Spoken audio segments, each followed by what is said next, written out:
Well, emotions are important, firstly, because they're an adaptive response system. They're given to us by evolution, so they help us orient to the world.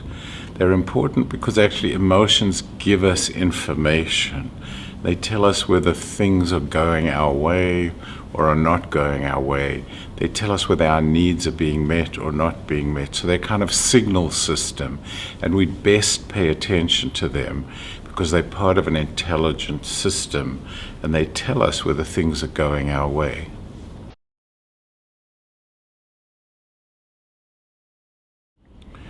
Well, it's a kind of paradox because emotion gives you information. So it's like a red light on a dashboard of a motor car, and when the red light goes on, it tells you something is wrong. So you need to pay attention to it. So you have to pay attention to the bad feeling in order to be able to begin to work with it and in the long run change it. But the attempted solution of avoiding the emotion or not feeling it isn't very helpful. So another metaphor is like emotion's like a big wave coming at you and you're scared of it. But if you stand there or try to run away from it, it hits you and knocks you over. But actually if you dive right into the wave, you come out on the other side and it's calm. You don't get all disorganized. So somehow we have to face emotion in order to deal with it, and essentially you have to feel emotion in order to heal emotion. So you have to feel the bad feeling in order to make it accessible to change. So that's why actually you have to deal with your bad feeling so that you can make it accessible to transformation.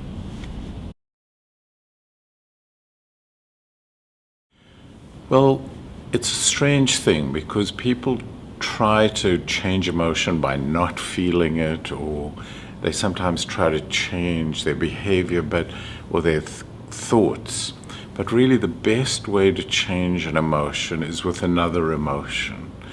And it's like if you think about it, you can change. It's simple to say, we know that you can change hate with love.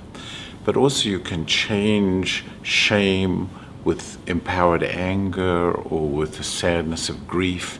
And as a simple kind of example, fear organizes you to run away. But in anger you puff up and thrust forward. So that if I feel afraid and I'm bringing up a memory of a fearful experience, maybe of having been abused, if I can help the person to feel anger, you can't run away and thrust forward at the same time.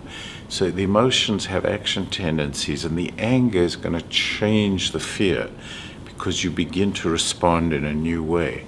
And then the anger actually undoes the fear, and you get a new kind of emotional response where you end up feeling something like confident or calm. So really,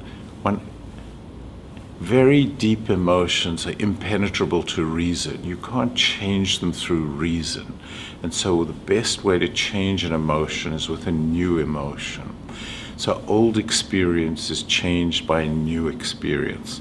And we try to help people have a new emotion, and that'll change the old emotion.